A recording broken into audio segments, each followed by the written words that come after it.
अस्सलाम वालेकुम लिसनर्स। शुरू करते हैं आज की स्टोरीज़ अल्लाह का बाबरकत नाम लेकर, जो इंतहाई आली रुतबा और बहुत जलीलुल कदर है। आई होप आप सब लोग बिल्कुल ठीक होंगे और शुरू करते हैं आज की खौफनाक कहानी है। ये खौफनाक कहानी उस्मान ने शेयर की है। उस्मान कहते हैं कि मैं कराची में रहता हूँ और आपके साथ अपने और अपने दोस्त की ज़िंदगी का एक सच्चा खौफनाक वाक़या शेयर करूँगा। उस्मान कहते हैं कि हम लोग अपने फ्रेंड के एक फ़ार्म हाउस पे गए हुए थे और हम लोग पहले भी उस फार्म हाउस पे कई दफ़ा जा चुके हैं। इस दफ़ा भी हम लोगों का प्लान था कि हम लोग फार्म हाउस पे दोबारा जाते हैं, लेकिन हमारे कुछ फ्रेंड्स थे जो कि नहीं जाना चाहते थे, जिसकी वजह से जिस फ्रेंड का फार्म हाउस था वो भी नहीं गया। हमने अपने उसी फ्रेंड से उसके फार्म हाउस की चाबियाँ ली और हम दोनों दोस्त चले गए। रात का टाइम था, हम दोनों लॉन में बैठे हुए थे। अचानक से हमें बाहर की तरफ एक अजीब सा शोर सुनाई दिया। कुछ अजीब सी उलझन थी बाहर, जैसे कभी यूँ लगता था कि जैसे लॉन के इर्द गिर्द फूलों की बाड़ लगी होती है, उसको कोई छेड़ा है, तो कभी अजीब सी आवाज़ें आती थी। एक अजीब सी चीख की आवाज़ सुनाई देती थी। हम दोनों काफ़ी हैरान हुए। आबादी से काफ़ी दूर ये फार्म हाउस है और इधर ऐसी हरकत कौन कर रहा है। मेरे दोस्त ने कहा शायद कोई जंगली जानवर होगा। हम दोनों उठे और दोनों बाहर की तरफ गए, तो हमें ऐसे महसूस हो रहा था कि जैसे कोई हमें आगे की तरफ लेकर जा रहा हो, हमें कोई बुला रहा हो अपनी तरफ। शोर आगे से आगे जाए जा रहा था। एक अजीब सी खौफनाक चीख सुनाई देती थी। हम लोग चलते चलते आगे गए तो उस्मान कहते हैं कि हमें एक औरत दिखाई दी। एक लंबे कद की औरत, जैसे कि एक औरत का कद लंबा होता है, 6 फीट के दरमियान उसकी हाइट होगी। हम लोग उसके पास आगे गए तो वो औरत हमारी तरफ कमर करके खड़ी थी। जैसे ही हम आगे गए तो वो औरत जो आप हमारी तरफ पीठ करके खड़ी थी, हमने उसको बुलाया। वो औरत हमारी किसी बात का कोई जवाब नहीं दे रही थी। हमने दोबारा उसको बुलाने की कोशिश की तो वो हमारी तरफ पलटी तो उसका चेहरा इंतहाई इबरतनाक था। उसके चेहरे पर जगह जगह पर ज़ख्म थे। खौफनाक चेहरा था जिसको देखकर हम दोनों दोस्त बहुत ज़्यादा डर गए। हम दोनों वहाँ से भागते भागते फार्म हाउस की तरफ जा रहे थे कि अचानक से एक बुज़ुर्ग शख्स हमें नज़र आया और उसने हमें कहा कि रुको, क्या हुआ है तुम दोनों को, इतने क्यों घबराए हुए हो।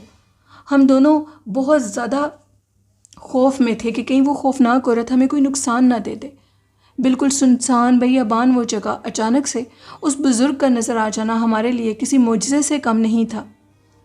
हमने उनको कहा कि वहाँ पर एक बहुत खौफनाक शक्ल की औरत थी जिसको देखकर हम बहुत ज़्यादा डर गए थे।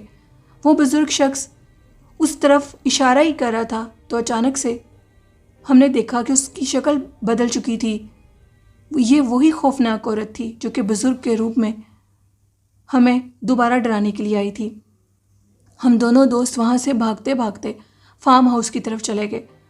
अंदर जाने पर हम लोगों ने मेन दरवाजे का लॉक लगा लिया। मेरे दोस्त ने कहा कि हमें इधर से चले जाना चाहिए। आज की रात अगर इधर गुजारी तो ये मखलूक हमें नुकसान दे सकती है। ये पुरसरार मखलूक है जो कि सारी रात इधर घूमेगी, क्योंकि मेरे दोस्त फजल ने मुझे बताया था कि उनके फार्म हाउस के इर्द गिर्द रात के टाइम एक खौफनाक मखलूक को देखा जाता है। इसी वजह से वो भी फार्म हाउस पे नहीं आ रहा था। मैंने उसका झूठ समझा और ये कहा कि शायद वो हमें वहाँ जाने नहीं देगा, इसलिए हमें अपने फार्म हाउस के मुतालिक गलत बातें बता रहा है। खैर, उसी टाइम हम लोगों ने वहाँ से निकलना ही मुनासिब समझा। जब हम वहाँ से निकल रहे थे तो हमें एक अजीब सी खुशबू आने लगी। हम लोग फार्म हाउस के रोड से आगे निकले तो हमारे पीछे एक अनदेखी मखलूक थी जिसकी सिर्फ गर्दन दिखाई दे रही थी। उसके लंबे बाल थे जो कि हवा में लहरा रहे थे। वो खौफनाक मखलूक बिल्कुल अब हमारे करीब हमारी गाड़ी के साइड पर आ गई और जिस तरफ मैं बैठा गाड़ी ड्राइव कर रहा था, वो सारे रास्ते वो खौफनाक सर और वो खौफनाक बाल हमारे साथ सफ़र करता गया। जब हम अपने मेन शहर में आ गए, सुबह 5 बजे का टाइम था, तो वो मखलूक गायब हो गई।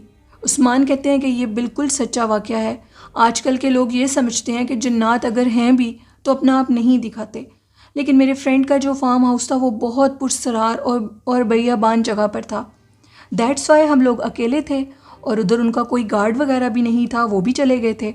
तो हम लोगों के साथ ये खौफनाक वाक़या पेश आया। बहुत शुक्रिया उस्मान अपनी स्टोरी शेयर करने के लिए। बढ़ते हैं आज की दूसरी खौफनाक कहानी की तरफ। ये कहानी मिशेल ने शेयर की है। मिशेल कहती हैं कि मैं लाहौर में रहती हूँ। आपके साथ एक खौफनाक वाक़या शेयर करना चाहती हूँ जो कि मेरी मामा की ज़िंदगी में पेश आया। मैं सेकंड ईयर की एग्ज़ाम दे रही थी और मेरा जो वो कहते हैं कि सेंटर बना था वो कोई और कॉलेज बना था।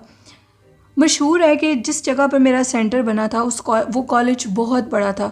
वो एक गवर्नमेंट कॉलेज था गर्ल्स का, और उसी कॉलेज के अंदर एक कब्रिस्तान भी पुराना था जिसको काफ़ी हद तक मसमार करके ऊपर उन्होंने बिल्डिंग्स बना दी थी, लेकिन एक हिस्सा कब्रिस्तान का अभी भी बाकी था।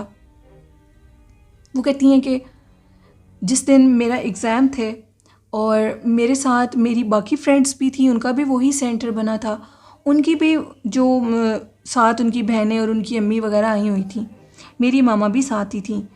वो कहती हैं कि वो सारी इकट्ठी होकर एक तरफ बैठ गई। सर्दियों का मौसम था और जो वो मैं पेपर दे रही थी वो सप्ली के पेपर थे।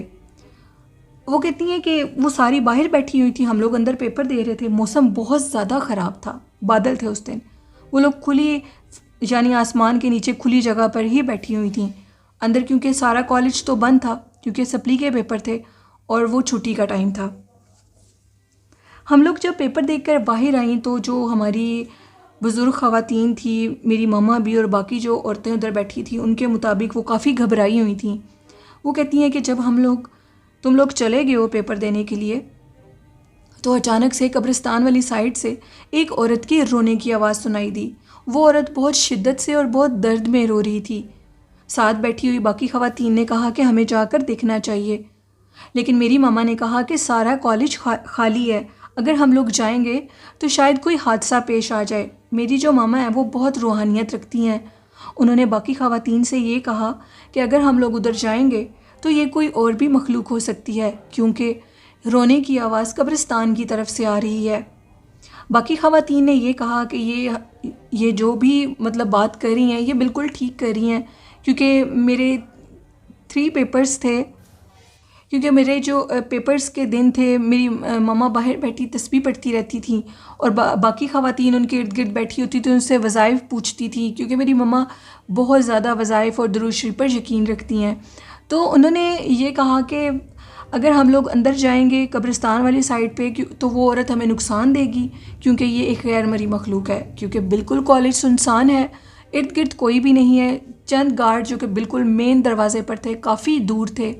वो कहती हैं सबसे बड़ी बात ये उनके साथ वाक़या पेश आया वो ये था कि जब वो कहती थी कि हम अंदर जाकर देखते हैं कब्रिस्तान में कि आखिर क्या माजरा है, कौन रो रहा है, तो उस औरत की रोने की आवाज़ में कमी आ जाती थी। और जैसे ही मेरी मम्मा कहती थी कि हमने जाकर नहीं देखना तो वो औरत और सिसकियाँ लेकर रोना शुरू कर देती थी। अल्लाह का शुक्र ये है कि वो हम लोगों का लास्ट पेपर था और उसके बाद हम लोगों ने उधर नहीं आना था। मेरी मम्मा ने मुझे बाद में बताया कि वो एक चुड़ैल थी जो कि हम लोगों को देखकर हम लोगों को नुकसान पहुंचाना चाहती थी, जिसकी वजह से हम लोग बच के, अल्लाह ने हमें बचा लिया। अगर हम लोग जाकर देखते तो वो हमें एक भारी नुकसान दे सकती थी। ये स्टोरी थी मिशेल की जो कि उन्होंने लाहौर से शेयर की। बहुत शुक्रिया मिशेल। बढ़ते हैं आज की लास्ट खौफनाक कहानी की तरफ। ये खौफनाक कहानी मेरे साथ मुल्तान से शेयर की है मेरी एक लिसनर ने, जो कि अपना नेम ऑन एयर नहीं करना चाहती। पिछले साल हम लोगों का एक न्यू घर बना और उसी न्यू घर में हम लोगों का दिल था कि हम लोग कुर्बानी वगैरह करें। जिस घर में हम लोग रह रहे थे वो भी हम लोगों का अपना ही घर था। हम लोगों ने नया घर इसलिए बनवाया था कि हम लोगों का पुराना घर बहुत ज़्यादा बुसीदा और पुराना हो चुका था। तो वो कहते हैं कि हम लोग ये चाहते थे कि हम लोग कुर्बानी की ईद से पहले उधर शिफ्ट हो जाए। जो भी घर नया बना था वो सारा मेरे ससुर ने और मेरे हस्बैंड और उनके भाइयों ने बनवाया था। हम लोगों ने उसी दिन उसको जाकर देखा जब हम लोगों ने उधर शिफ्ट होना था। खैर कुर्बानी की ईद में कुछ ही दिन बाकी थे। ईद से 10-15 दिन पहले हमने मुकम्मल शिफ्टिंग कर ली और उसके बाद ईद से 10 दिन पहले हम लोगों ने जाकर कुर्बानी के जो जानवर ख़रीदते हैं वो ख़रीद कर ले आए। कहती हैं कि हम लोग जानवर जब ख़रीद कर ले आए तो जानवर जो थे, बकरे जो थे और एक गाय और 2 बकरे, उन्होंने हद से ज़्यादा शोर मचाना शुरू कर दिया। इस कदर वो तंग कर रहे थे कि सोना मुहाल हो चुका था। दिन के टाइम भी उनकी यही काम था, रात के टाइम भी यही काम था कि आखिर ये क्या हो रहा है। ये हम लोग काफ़ी परेशान थे, ऐसे कभी ज़िंदगी भर नहीं हुआ। कहती हैं कि मेरे जो ससुर हैं उन्होंने कहा कि इनकी जगह तब्दील कर देनी चाहिए। तो शायद ये शोर मचाना कम करते। हम लोगों ने उनको लॉन में बांधा हुआ था, उधर से उनको हटाकर गैरेज में बांध दिया। तो वो कहती हैं कि उनकी आवाज़ में थोड़ी सी कमी आई। अब जो बकरे थे वो गाय के साथ थे और गाय उनको टांगे मारती थी, उनको नुकसान दे रही थी। तो फिर उन्होंने दोनों बकरों को दोबारा लॉन में बांध दिया।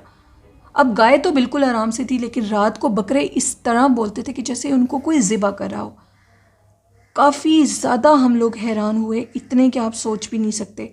हम लोगों ने दोबारा बकरों को उठाया और उठाकर उधर से हम लोगों ने गाय के पास बांध दिया, थोड़ा सा दूर करके। अब जाकर मेरे ससुर ने, मेरी सास भी थी, मेरे हस्बैंड, हम सब ने जाकर देखा आखिर उधर क्या चीज़ है। वो कहती हैं कि हम लोग हैरान परेशान थे कि ये हो कैसे सकता है। हमने जब उधर जाकर देखा तो लॉन के अंदर जो मिट्टी होती है उधर ढेर सारी जगह खुदी हुई थी, खुदाई की हुई थी प्रैक्टिकली उस जगह पर। हम लोगों ने अपने मोबाइल की टॉर्च ऑन की, बाकी भी लाइट्स ऑन थी सारी लॉन की, लेकिन वो मिट्टी वाली जगह पर टॉर्च के अलावा देखा नहीं जा रहा था। कहते हैं जैसे ही टॉर्च को ऑन किया, मेरे ससुर ने टॉर्च को अंदर वो जो खुदाई वाली जगह पे किया, तो हम लोग हैरान रह गए। मेरे ससुर ने देखा कि बिल्कुल जितनी हम लोगों के हाथ की लेंथ होती है उतनी एक मखलूक थी, इंसानों की तरह उसका जिस्म था, लेकिन उसके दांत इंतहाई खौफनाक थे। और मेरे ससुर ने जब लाइट आगे की तो वो अपने दांतों से मिट्टी को बुरे तरीके से खोद रही थी, वो जो भी चीज़ थी। हम लोगों ने जब बकरे देखे तो उनके जो पाँव थे नीचे से, उनके नीचे से खून बह रहा था। लेकिन ये एक रात पहले ऐसे नहीं था। एक जो ये रात थी जब हमने खुदाई वाली जगह देखी तो उनकी जो पाँव थे उनके नीचे से खून बह रहा था, उनकी टांगों के पीछे बुरे तरीके से ज़ख्म थे। अब जो ज़ख्म वाले बकरे होते हैं, आपको पता है, वो ज़ख्मी चीज़ को तो कुर्बान नहीं किया जा सकता। वो कुर्बानी भी मतलब वो ज़ाया चलेगी, वो चीज़ तो अब कुर्बान होने के काबिल ही नहीं रही थी। उसके बाद वो कहती हैं कि अब वो जो हमने मखलूक देख ली वो तो एक इंतहाई खौफनाक मंज़र था कि वहाँ पर बच्चे भी खेलते थे, रात दिन के टाइम भी, रात के टाइम भी। मेरे ससुर अब बहुत परेशान थे, उन्होंने खैर खुदाई करके उस जगह को बंद कर दिया। कुछ और दिन गुजरे, ईद गुजर गई, वाक़या पेश आया, दोबारा नए बकरे लिए, उनको दे दिया किसी गरीब को और उनको कहा कि आप लोग ये रख लें, उनको सदका कर दिया उन बकरों को।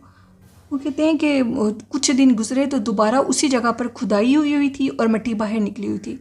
मेरे ससुर अब बहुत ज़्यादा परेशान थे कि ये मखलूक बच्चों को भी नुकसान दे सकती है, क्योंकि जिन लोगों को हमने वो बकरे दे दिए थे सदका करके, उन्होंने हमें बताया कि एक बकरे की कुछ दिन बाद डेथ हो गई थी। हालांकि उसकी टांग के ऊपर कोई बहुत गहरा ज़ख्म नहीं था। जब डॉक्टर को बुलवाकर दिखाया गया तो उन्होंने कहा कि इसके टांग के अंदर एक ऐसा वायरस गया जिसकी वजह से ये बच नहीं सका। और कुछ जो दूसरा बकरा था उसको भी उन्होंने चेक किया तो उन्होंने कहा ये भी बहुत ज़्यादा, इसकी बॉडी के अंदर भी पॉइज़न है, वो भी खुद ब खुद मर गया। अब खौफ ये था कि वो मखलूक दोबारा बाहर निकल आई है कि वो बच्चों को भी नुकसान दे सकती है। मेरे जो ससुर थे वो बुला कर लाए मौलवी साहब को, उन्होंने सारा मजा बताया और कहा कि हम तो बहुत परेशान हैं और हमने बड़ी मुश्किल से ये घर बनाया। मौलवी साहब बहुत पहुँचे हुए थे, वो बिल्कुल लालची इंसान नहीं थे, वो बिल्कुल किसी की मजबूरी से फ़ायदा उठाने वाले नहीं थे। उन्होंने काफ़ी पढ़ाई की हमारे घर के अंदर, 10 से 15 दिन लग गए पढ़ाई में। 10 से 15 दिन के बाद उनको ये पता लगा कि ये सारी जगह जहाँ पर आपका घर है, पूरा घर नीचे से ज़मीन के अंदर से इस मखलूक से भरा हुआ है। आहिस्ता आहिस्ता आप देखोगे आपका सारा घर ख़त्म कर देंगे और आपको भी नुकसान देंगे। मौलवी साहब के अल्फाज में ऐसी सच्चाई थी कि कुछ दिन के बाद मेरे ससुर के रूम के बेड के नीचे भी फ़र्श के अंदर से ये सिस्टम शुरू हो गया और खुदाई की और वो मखलूक बाहर। हम लोगों ने किसी को बताए बिना उस घर को पुरसरार तरीके से खाली कर दिया। सब हमसे पूछते थे कि वजह क्या है। सुनने में आया कि कुछ अरसे के बाद हमारे घर की सारी बिल्डिंग ज़मीन दोज़ होगी और वो गिर गई।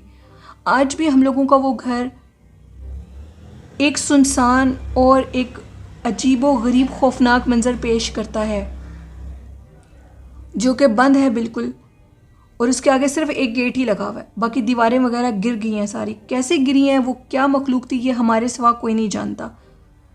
लेकिन ये वाक़या एक पुरसरार तरीके से हमारे साथ पेश आया। शायद किसी ने हम पे जादू करा दिया या जो भी हुआ, वो प्लॉट और वो जगह खाली हो गई। इवन के मज़दूर कहते हैं कि जब हमने ये घर बनाया हमें ऐसा कोई प्रॉब्लम पेश नहीं आई।